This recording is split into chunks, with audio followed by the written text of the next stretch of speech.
Today we have two books, Influence and Boundaries. I'm going to do an insight on both of them together and hopefully we can derive some positive benefits from both of them. So the first one is Influence by Robert B. Cialdini. Hopefully I pronounced his name right. We have 11 points that we're just going to mention. They're quite simple, but hopefully we can derive something beneficial from these. First one is shortcuts. Our brain loves shortcuts and they can be used to manipulate us. The world is a complex place where it's impossible for us to reflect upon the details of every decision we make. Thus, we make use of quick shortcuts. We like to take the short route as opposed to taking the longer route. And this could be, this is accustomed to how Robert mentions our desire to take shortcuts and not work harder in order to achieve greater results. We try to find the shortest route to success, but in many cases, you're required to take the long road where you need to work hard, dedicate time in order to get what you want to get. Understanding that your brain loves to take shortcuts can help you place landmines to prevent you from taking those shortcuts and actually take the route that requires hard work in order to succeed. Second point is that humans have an overpowering need to return favors.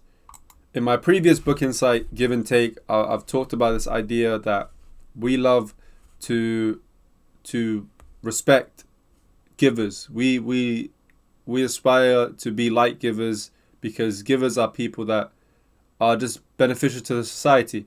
And in this way, when a giver is someone that helps you, you feel like it'll be a great deed of you to help them back. So, and that's just accustomed to our nature that we have that desire to return favors. Next is that in negotiations, starting with an outrageous request and retreating from there can win concessions. So they say in negotiations, don't lowball yourself. Shoot for the moon and aim for the stars or something like that. I don't know. I think it's the other way around. But if you are aiming to get 500 for something in whatever the currency is that you're trying to get for, if you start with 1,000, then you can work your way down to 500 since that's more reasonable, as opposed to building up to 500. Starting with a higher range can help you reduce that number and make it look like it's less than what you originally wanted. Banning something makes it desirable. When you start to make rules for yourself, especially when you're trying to be productive and you ban distractions, this can be a form of desire for you. You start to crave those things that you ban for yourself because we naturally like things that we shouldn't touch, things that are banned, things that we shouldn't be doing. There's a sense for people. There are some people that find it very desirable to do those things, and that's why, for example, you see this is kind of off topic, but smoking, for example. You see adverts telling people don't smoke, don't do it.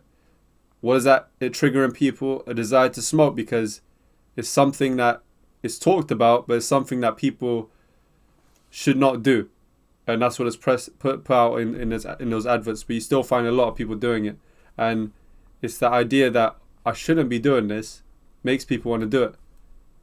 I hope that I explained it clearly. There is a lot more to talk about with that one. When opportunities become scarce, we desire them more. So when there's 1,000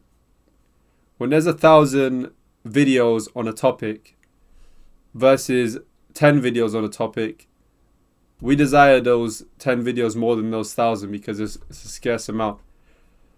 When there's less opportunities, we become very focused in because we want to make sure we take advantage of those opportunities. We want to stay true to our word.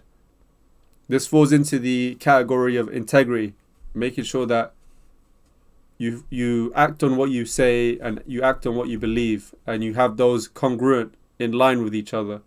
And it's important to understand this concept because when we start to break this integrity with ourselves, we start to lose trust within ourselves, which can lead to bad decisions and lack of desire to do anything because you don't even trust yourself in doing what you say you want to do. The harder we work for something, the more we value it.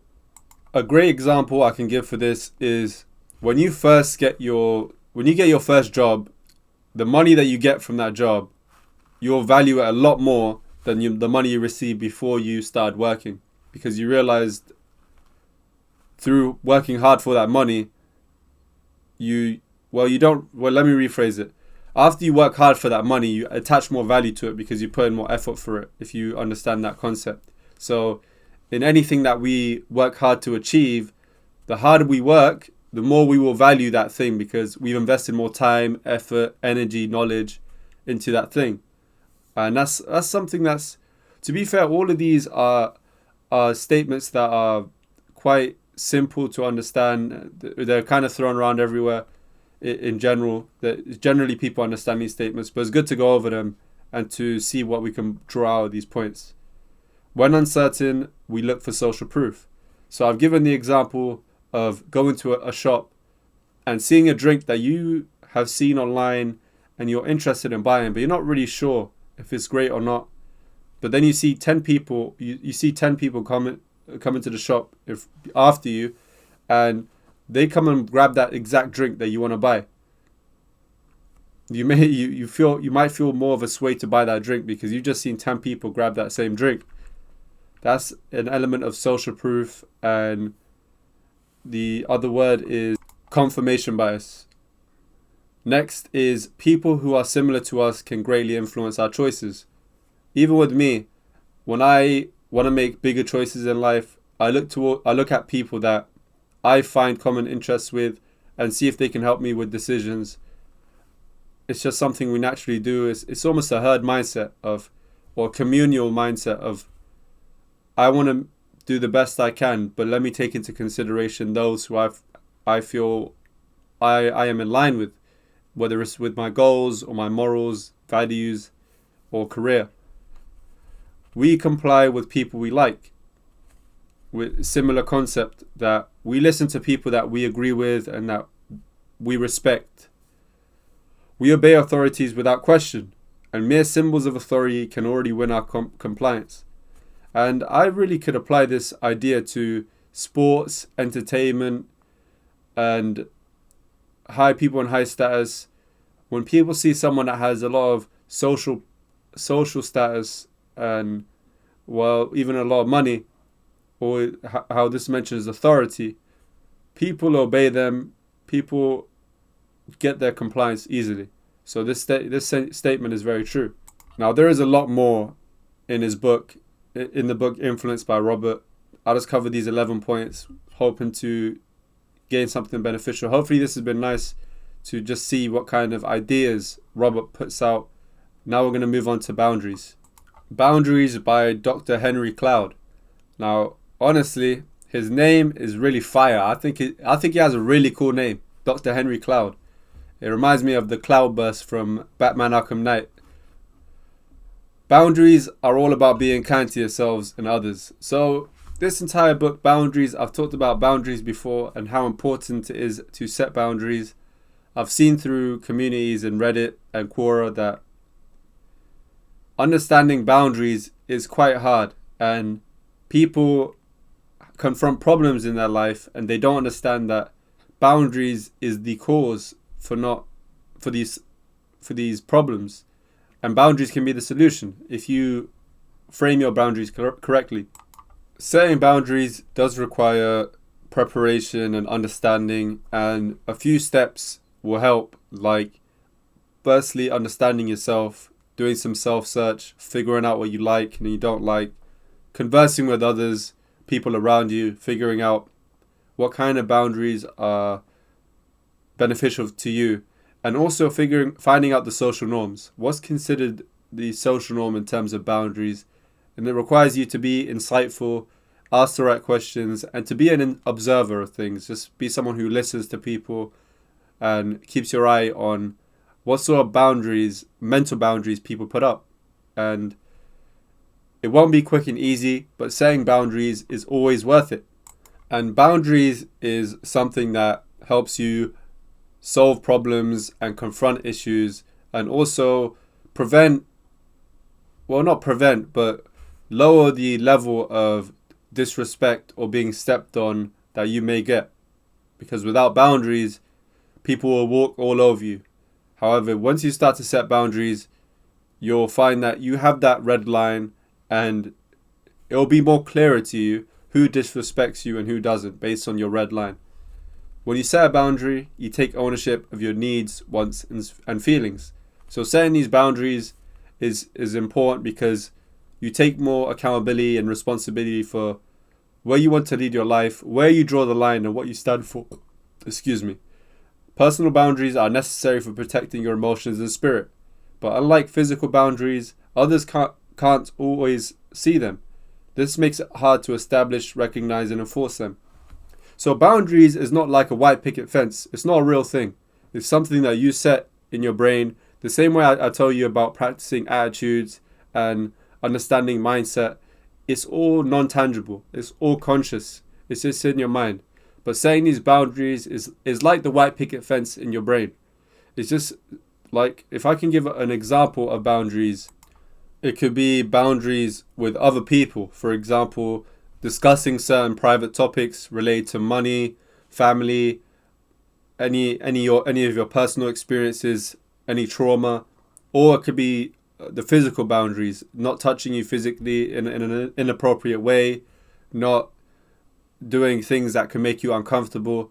And another example is your own personal boundaries that you set not against yourself, but to prevent yourself from procrastinating and doing things that can delay your productivity. For example, sleeping after a certain time, waking up before a certain time, using a phone for a certain period of time. All of those things considered, they could be boundaries. Before you are comfortable enough to assert boundaries, you might make excuses for other people violating your boundaries. So one thing is creating the boundaries. The next step would be to assert your boundaries and not force it on someone, but make it known. Almost like, it's like drawing a line in the sand. You're not hitting someone with the stick. You're just drawing your line in the sand with a stick.